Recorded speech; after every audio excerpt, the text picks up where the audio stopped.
should also be looking at this page. This is your Andrew Jackson baseball card, if you will. I like to call it a baseball card. We're going to hang out with Andrew Jackson for 2 days, so I will not get to the whole page today, but we will talk about kind of a significant portion of his life today.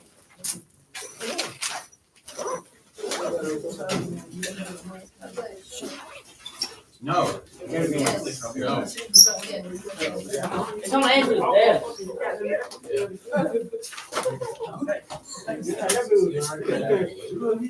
I'm about to run out of the room. It's right there. You got All right. So who's wondering how Andrew Jackson even became president in the first place? You should be wondering. He was vice president. Because we jumped into his presidency without even talking about how he got there in the first place. So bear with me. I'm going to take a half step backwards and tell you how he became president in the first place. Now, we did briefly talk about him yesterday. I said he was a veteran of what war?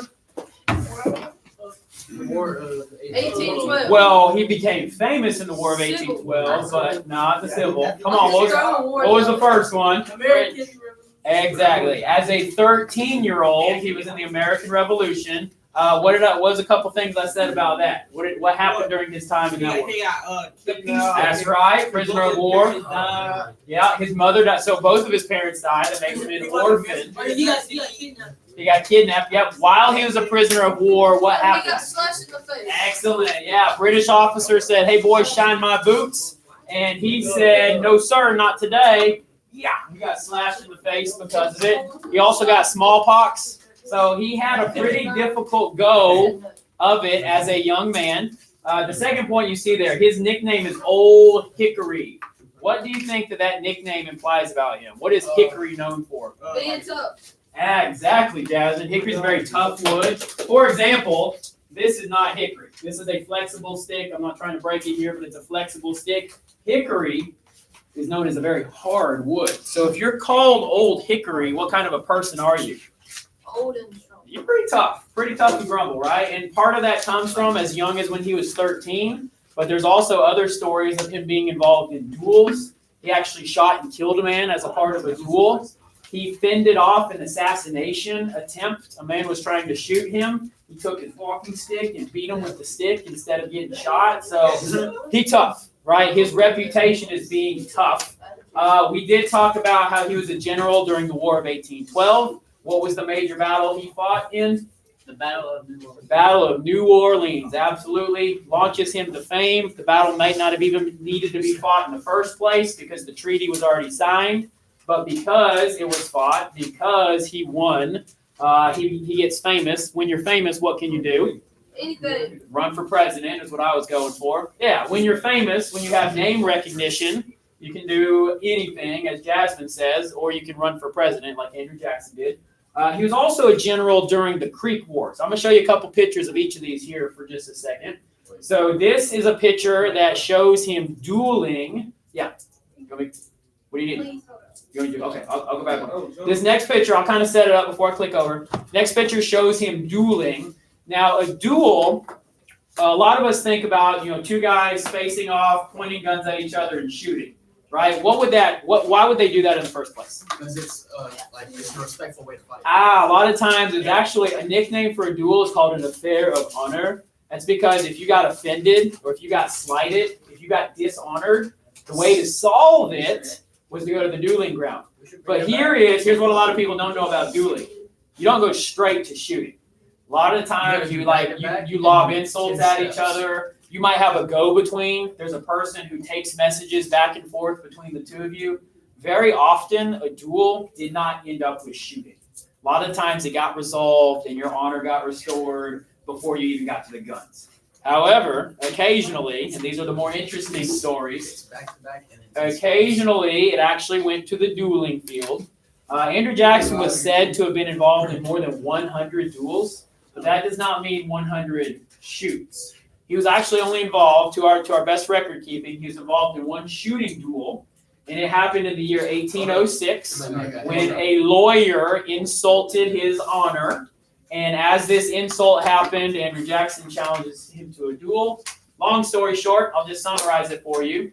Jackson was the second man to shoot. Okay, what you would actually do is draw numbers or draw straws to see who got to shoot first, and his opponent got to shoot first.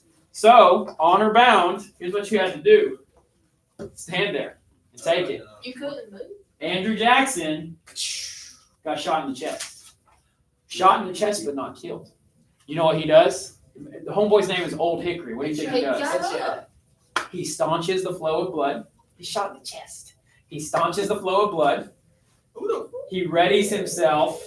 He fires at his opponent and he kills him. Were the guns more accurate by then? The rifling of guns, yeah, I mean, they're still rustic, but they were a little bit more accurate than in the Revolutionary time period. Here's my point. He shoots and kills the man. Some people think that warrants him being called a murderer. Other people think, hey, I mean, they agreed to the rules of the duel, so it's not murder. Either way, it kind of adds to his reputation. This is a picture of a particular battlefield, and I'm spending a couple seconds on this because this is in Alabama, and we're kind of close to Alabama. This is called the Battle of Horseshoe Bend. Why do you think it's called Horseshoe Bend? Excellent. You can clearly see that the river has a bend right there. I've actually visited this battlefield. I got to go when I was at Fort Benning. My Army group basically took a field trip to the battlefield. Pretty cool. You could go there yourself and walk it. Let me explain how the battle actually unfolded. Okay, this isn't super pertinent to our class standards, but I just want you to understand the history. Andrew Jackson and his men, they were coming from up here. The Indians, this is their camp right here. It's actually kind of a foolish place to make a camp because what's at your back? A river. And you're blocked in by the water. Now, they did have canoes all along the water kind of as an escape route. But either way, I mean, you're locked in by the water. It's not always good to have your back to the water. But they did have a pretty good defense. They had a wall built right here. Wood, spikes, it was angled, all that kind of stuff. So Jackson's men, they had to come through the open ground, cross the wall, and the Indians thought that the wall would slow them down enough that they could pick them off with their bows and arrows, and that the Americans would turn back. That's actually not what happened. The Americans washed over the wall. Once they broke through the wall, it was kind of a clean shot to the enemy camp here, the Indians' camp here. Some of the Indians did get away on the water, but a lot of them just got chewed up, got massacred inside of the Horseshoe Bend area. So that is kind of a small battle that brought Andrew Jackson some fame first. Here's a picture of that wall. You can see the men going over it. You can see how it's angled a little bit, right? So just a little bit of Alabama history for you. Okay, we're close to Alabama, so maybe, just maybe, I don't know if any of you ever pay attention to me, maybe, just maybe, you're on a road trip, you see this battlefield, in Alabama, and you're like, hey, Mom, hey, Dad, let's stop and look out because Mr. Swanson said so. I don't know. Maybe someday one of you will want to do that. The battle he gained his most fame at, you already said it, say it again. New Orleans. That's right. So, again, a portrait of Jackson. He's standing on the berm. He looks heroic. He wins at the Battle of New Orleans. He goes on to become famous because of it. Was the wall still there? Huh? The wall still there? The wall. They have a recreation of the wall, but the real wall, the original wall, is torn down and broken down, stuff like that. But they do have a recreation of the wall. All right. So now it leads us to the year 1924, and if you're looking on your notes, that's on your notes, where we have John Quincy Adams and Andrew Jackson running for president. His military days are behind him. He's still a cranky old man. He has the nickname Old Hickory, and he is running for president against John Quincy Adams. Well, let's first get to know his opponent. John Quincy Adams, that name sounds a lot like what? John Adams. Which president was he? Washington. Adams. Second. John Adams, the second president. So he is the son of the second president, John Adams. That kind of gives him some street cred, right? His daddy was the president, so he is a dignified individual. He comes from a family from New England. He comes from that Revolutionary War generation. Politically speaking, he is in favor of the types of things that wealthy people like. He is in favor of Henry Clay's American system. He is in favor of those internal improvements like the roads and the canals. Remember, we did talk about this, I think it was 2 days ago. All those programs, they sound nice, but what do they cost? Money. How do you get money? Taxes. Who likes taxes? Nobody. Nobody, right? And generally speaking, these improvements or these initiatives were to favor the wealthy, not the common man. So John Quincy Adams, he is a wealthy guy. He's a richy rich. He does not represent the everyman, but he represents the rich man. So that's kind of a critique of him.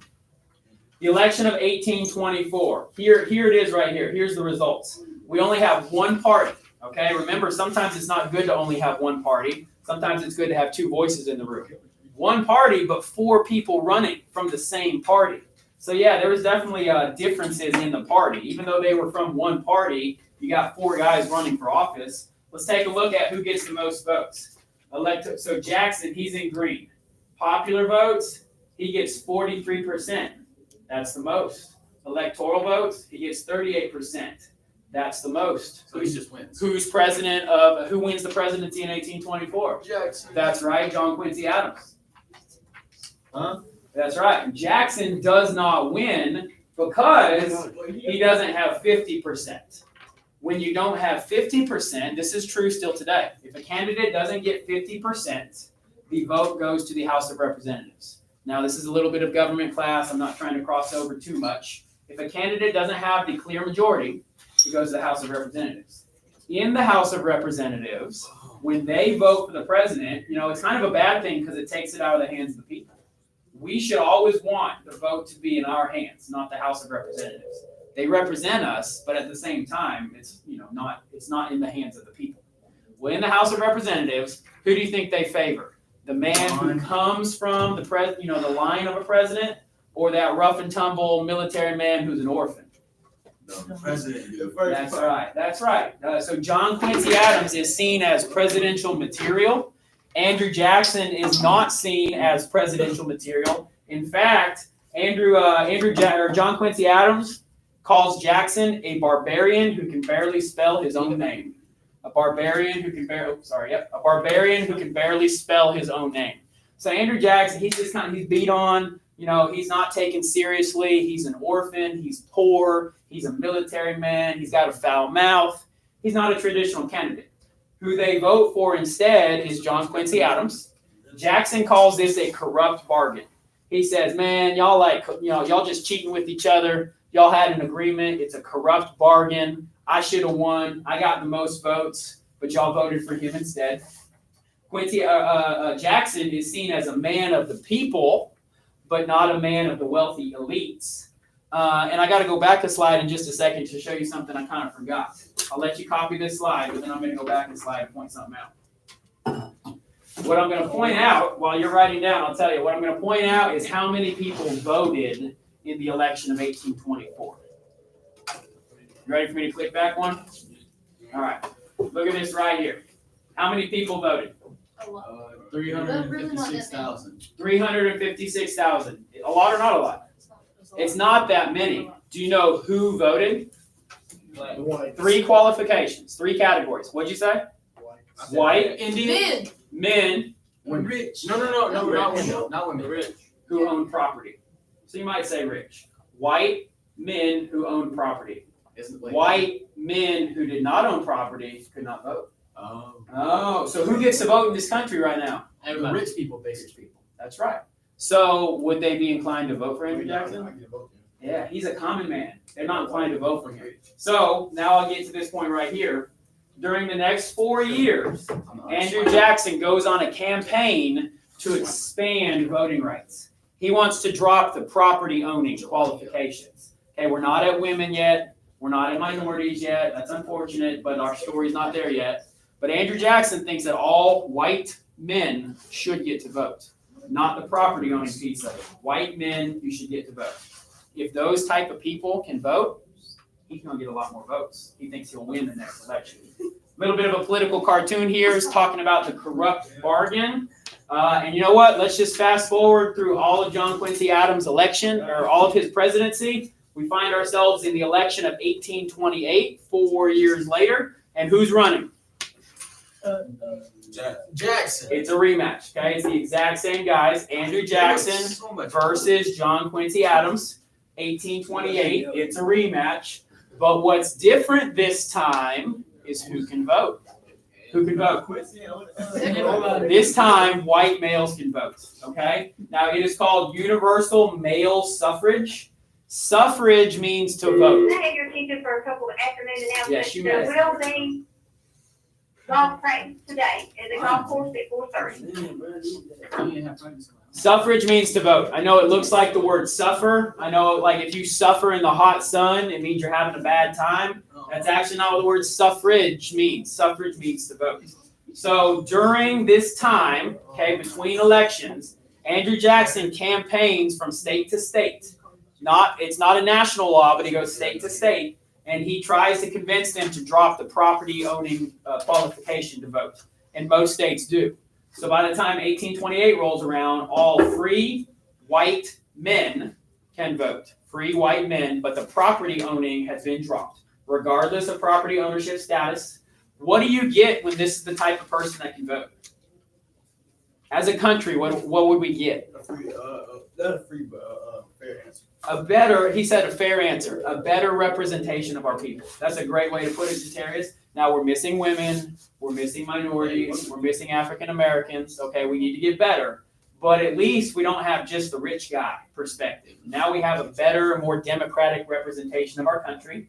And in particular, it allows common men like Jackson, simple men, orphans, military veterans, people who aren't quite as rich. It allows them to vote for a guy like themselves, like Jackson.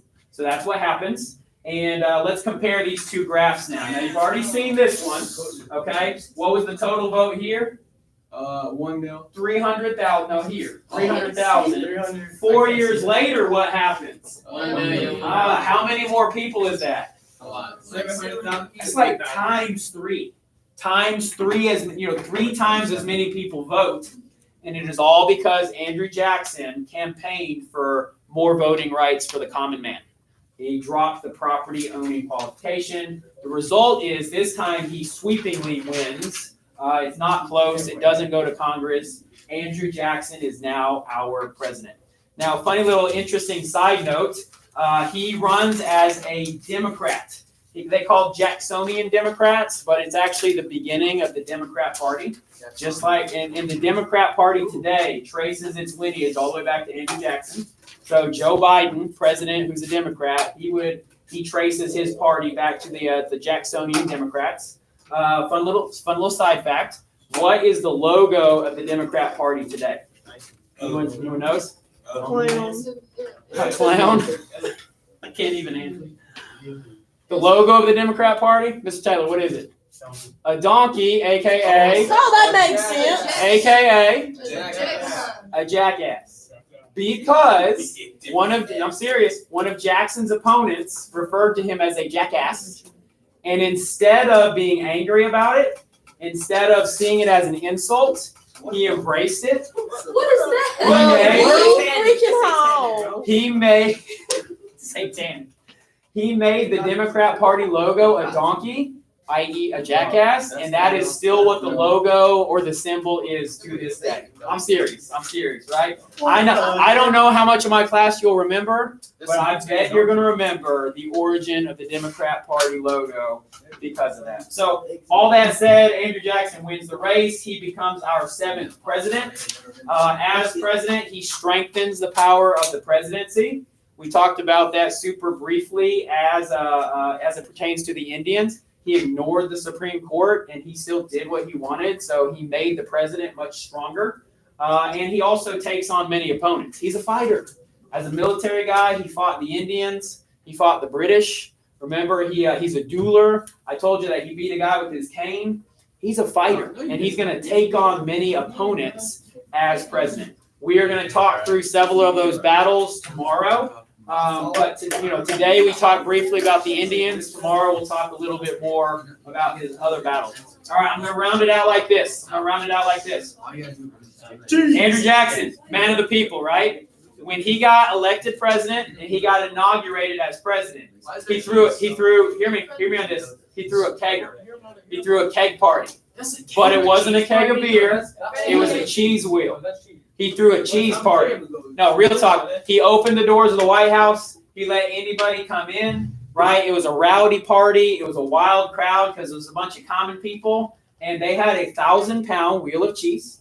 People would just slice off a little piece of cheese and eat it. And it is said, now I wasn't there, but it is said that the White House smelled like cheese for the rest of his presidency.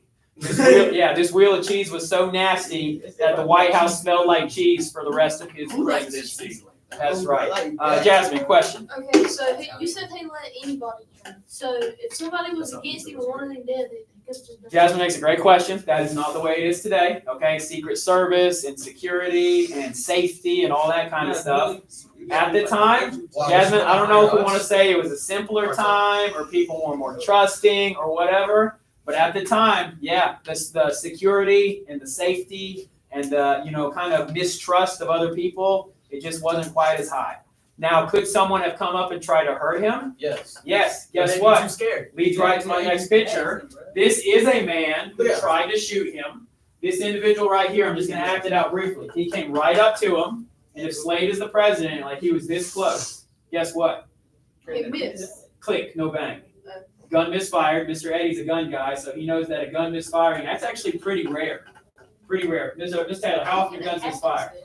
Mechanically speaking. Mechanically speaking, 1 in 7,000 bullets. All right, check this out. Check this out. This guy had 2 guns misfire. Mr. Taylor, 2 guns misfiring. What is the statistical probability of that? Exponentially 1 in 49,000 chances. Darn near impossible. So he's lucky. He's lucky, or it's a miracle, however you want to say. So that's what happened. 2 guns misfire. I'm glad we have a gunsmith in the room who can give us that story. Slade, what happened next?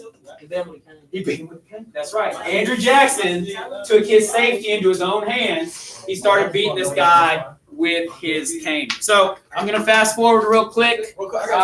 We talked about all things Native American. Actually, go ahead and write this down. Go ahead and write this down. We've already had this conversation, so I'm just going to go let you write it down. Let me add in on the Indian Removal Act. I'm about halfway through the new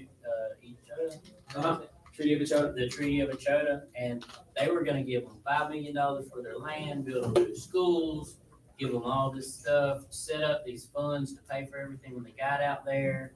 So sounds a lot like hey, this sounds really good. But out of the 20 that signed it, only it looks like only 11 of them actually signed it. The rest of them could mark. So Mark. that typically means they couldn't read. So they would have had no idea. They were just plain citizens. Yeah. The Treaty of New Echota, definitely a lot of problems with it. All right, you got this written down. Hang on. We've already been through this, so that's why I'm not going slow anymore. We've already reviewed all this together. For those of you who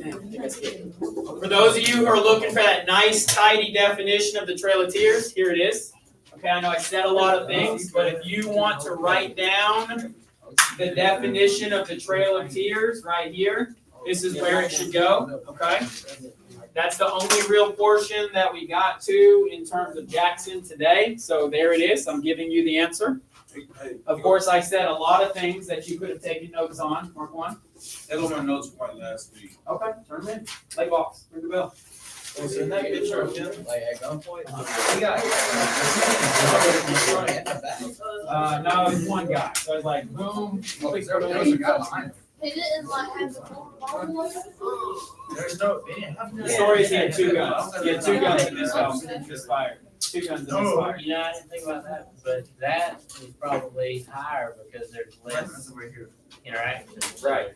The point of that double misfire is that it is crazy that it happened. Yeah, because guns aren't worth Hey, don't pack up yet. I got one more thing. One more thing. I know I'm taking it a minute farther than usual. So if you'll look at that last part of your notes, you see that graphic about Jackson? Yeah. It says, do you think Andrew Jackson is responsible for the death of 4,000 Cherokees? Yes. Oh, yeah. I want your opinion. Write down your answer. Based on as much as we've talked about, and I know that there's plenty more resources you could pull in, or if you really wanted to make a case of evidence for or against it, you would do a lot more research. But I want your opinion. Is Andrew Jackson responsible for the death of 4,000 Cherokee Indians who marched on the Trail of Tears. 4,000 people. I want you to support your answer. I can't. Yes. Because Supreme Court Why? said no. No. Why? Is someone else responsible? No. Are more people responsible? I want your thinking, guys, there's not a right or wrong answer. We'll talk about it tomorrow, but take a minute here to write down your answer. You play football? He, signed it out. Oh, Show it to me. Let me see. oh, Show it to me. I'm just saying about Show it to me. Let me see. Show it to me. Let me see. High school. I will have it. One day.